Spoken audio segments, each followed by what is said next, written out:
Bonjour à tous, aujourd'hui on va parler sortie cinéma et adaptation avec un film d'animation qui vient de sortir en salle le 5 juin après avoir fait partie de la sélection officielle du festival du film d'Annecy en 2023. C'est parti pour le 83e point culture sur Tunnel to Summer. Kaoru Toono est un lycéen vivant à la campagne.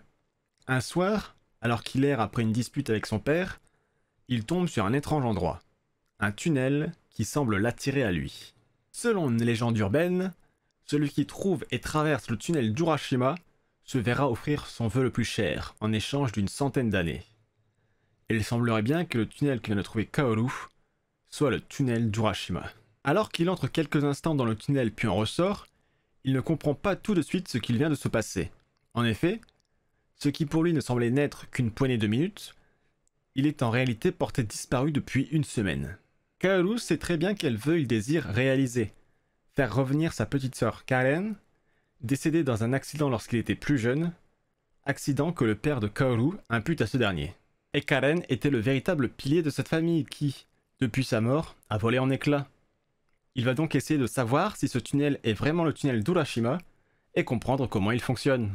Mais c'est lors de l'un de ces tests qu'il se rend compte qu'il a été suivi par Anzu Hanashiro, une camarade de classe qui vient d'arriver de Tokyo et qui l'a suivi jusqu'à entrer dans le tunnel. Kaoru lui explique la situation, mais Anzu a elle aussi un vœu qu'elle souhaite absolument se voir réaliser.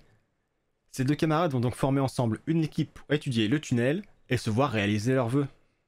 Vont-ils y arriver? Est-ce vraiment le tunnel d'Urashima?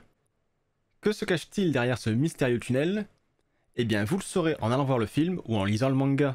Je vais m'arrêter là pour le scénario, car ce serait gâcher le plaisir de la découverte, et aussi parce que le film n'est pas une adaptation case par case du manga.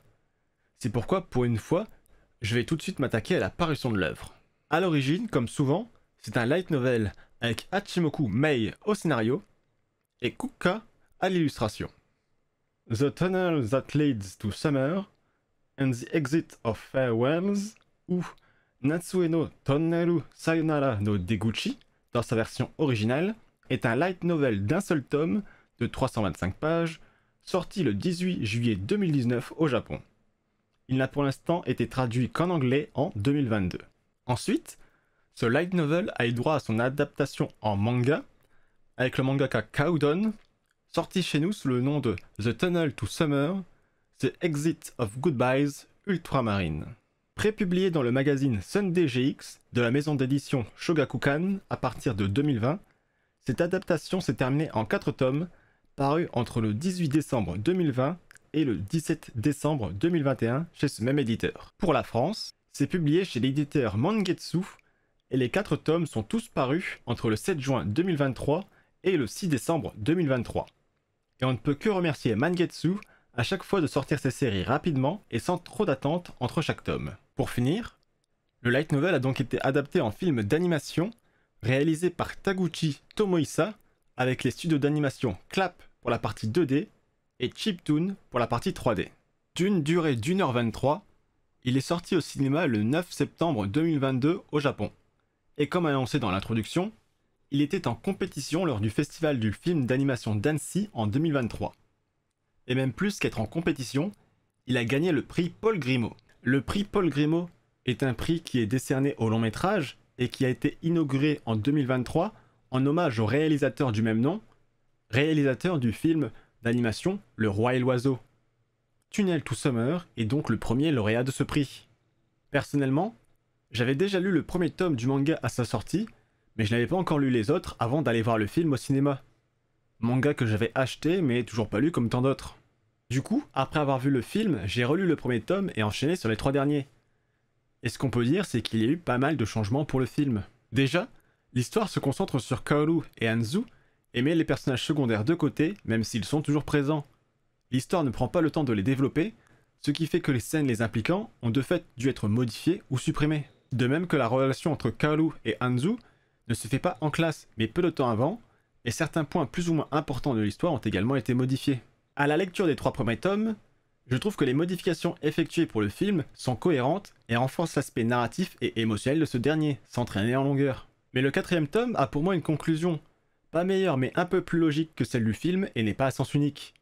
C'est volontairement vague pour ne pas spoiler la fin, mais ceux qui ont lu et vu l'œuvre comprendront.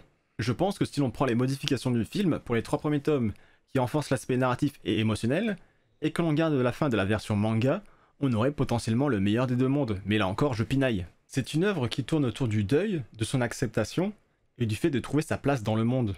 Le tunnel d'Urashima apporte le côté fantastique et mystérieux de l'œuvre. Mais plus que ce tunnel, le mystère se trouve peut-être dans la compréhension des relations et des émotions humaines. Pour ce qui est des graphismes, pour le manga c'est du très bon et ça arrive très bien à nous faire ressentir des émotions.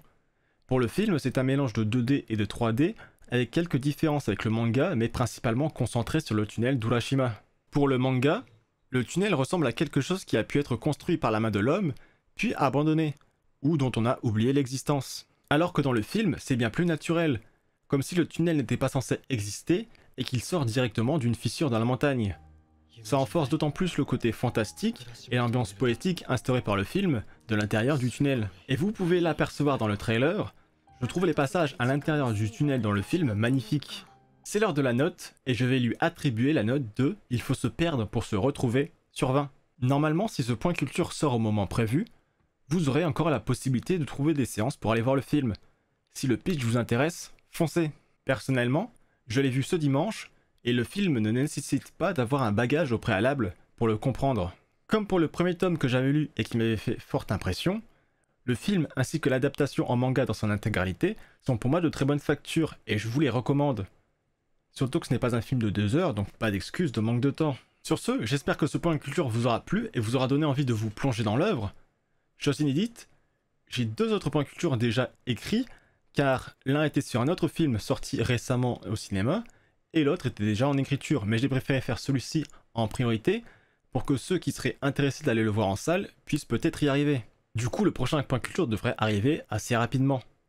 On se retrouve bientôt pour une prochaine vidéo. Salut!